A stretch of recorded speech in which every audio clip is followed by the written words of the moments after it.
Hello YouTube, it is your boy B3, back with another kicking, you guessed it, novel review.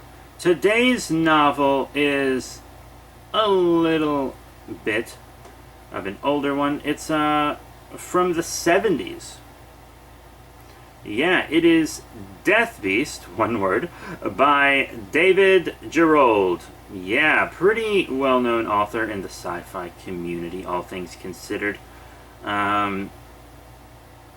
But, you know, maybe not for this book.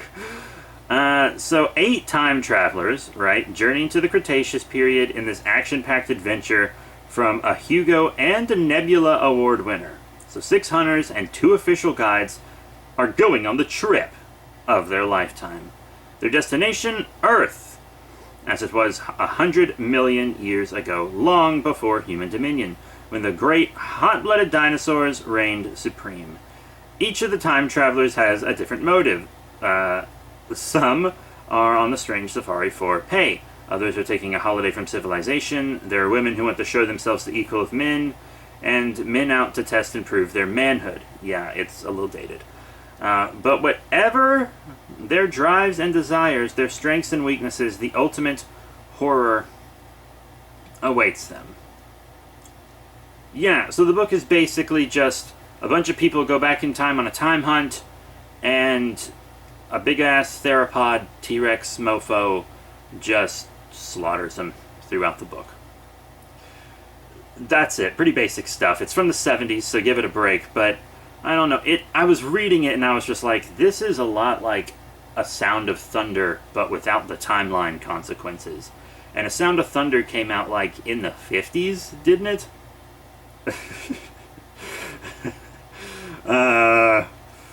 Just saying. And, you know, Sound of Thunder is also by one of my favorite authors. So I was reading the book and I was like, is this a ripoff of A Sound of Thunder? But at the end of the day, when I finished the book, I was like, no, I do not think Deathbeast is a ripoff of The Sound of Thunder.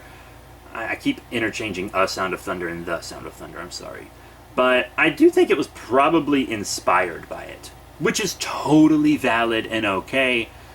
Pretty much all writing these days has some type of inspiration. At the very least, someone has to be inspired to become a writer by someone else's work. So, you know, Deathbeast likely being inspired by A Sound of Thunder is completely valid and normal. And cool, because, you know, Ray Bradbury was the GOAT. One of the best ever. One of my favorite authors of all time. But yeah, so in Deathbeast we have all these different characters, like, and it's got some, like, sexism and homophobia in there. It does. And it's hard to tell if it's, like, no, and I'm dead serious when I say this, it's hard to tell if it's a male power fantasy or a, you know, a cautionary tale about toxic masculinity. Like, I honestly can't tell which it is. I honestly can't. Because you have Efab, who is like this hunter character who's hyper masculine, and oh, the women all want to sleep with him even though he's a jerk to him, and all the guys want to be as tough as him, and he's always right and shit. But in the end, he gets killed by the T-rex. He gets killed by the Deathbeast. Which you would make you go, oh, it's a cautionary tale against his arrogance and etc., etc. But at the same time, the narration for the book is sucking his dick so hard. It really makes you think David Gerrold wanted to be Efab, but at the same time, Efab is killed off as if there's a lesson. And even though he dies, you know, it's everyone still wants to be him even though they're annoyed by him. It's like this weird Gary Stu power fantasy, but at the same time a cautionary tale. It's very hard to decipher which it is, because it really seems like, you know, our narrator's sucking Efab's dick the whole time. And, you know, and then there's one thing that kind of just seemed very ahead of its time. One of the guides, she's like easily the coolest character. And she is just this hardcore kick-ass woman who's been back to dinosaur times a bunch, and you know, is the only one that can like talk back to EFAB and him not immediately just walk all over them.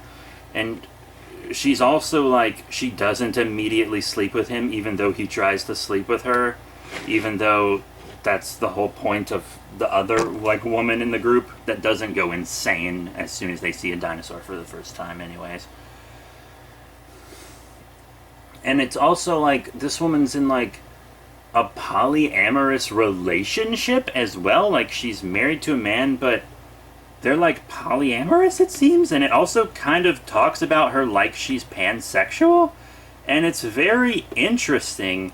And you know, I'm not sure about all the depth of that, but it wasn't done in a way that you would expect that to be done decades ago. Like it was, you know, just kind of presented as almost a normal thing, which as a pansexual reader was very cool. And it kind of made me think that this book was more modern than it was, because the version I was like reading was made in like 2013 or something, like the early 2010s, but this book is from the 70s, and I was like, oh, that's interesting. Because I was, you know, doing research for the review, and I did not expect it to be from the 70s. I really didn't. But I mean, its age does hinder it in other ways, though, because the story just seems so generic. People going back in time and fighting dinosaurs. I've said it in many videos, but there are really three kinds of dinosploitation stories. Dinosaurs come from the past to the future and fight humans. Dinosaurs come, or dinosaurs are made in a lab in the present and fight humans. Or humans go to the past and fight dinosaurs. Those are the three main dinosploitation stories. They just are. And I'm trying to change that with my upcoming book, All Dinosaurs Go to Hell. You can check out the link to my Kindle author page in the link tree down below. It's a book that I'm making a lot of headway on. Since I got my new job, it's slowed down a bit, but, you know, gotta plug my own work, you know? But I love dinosaur books. It felt its age, I guess, story-wise. You know what I mean? It just didn't seem like anything in it was something I hadn't really seen before, except maybe the treatment of like polyamorous relationships, and possibly, you know, an LGBTQ character. I don't think I have real confirmation on that, but possibly an LGBTQ character, which is pretty cool. So, like, if you want to read Deathbeast, you know, go ahead. It's dinosaurs. I'll read any dinosaur book, to be completely honest, whether it's educational or not. But, you know, if you're only looking for some of the better books, maybe you should give Deathbeast a pass, because it's not one of the best ones, and because of its age, it's kind of generic. I can see this coming out and maybe being a bit more popular in the 70s, but I don't know. It just didn't really do it for me. It really just didn't. There was nothing really wrong with the writing style or anything. There really wasn't. It was just the story felt so done. And it is an older book, so that does make sense. I'm not going to hold that against the author or the book itself. That's just what happens when your works get older. So that's it. Thank you all very much for your support. Remember to rate, comment, and subscribe. Check out all the cool links in the description below, Facebook, Twitter, etc. I still got a lot more coming out in the future. A lot more reviews, a lot more comedy videos now. I'm trying to get more of those out. So, you know, keep it real, and I'll see you next time.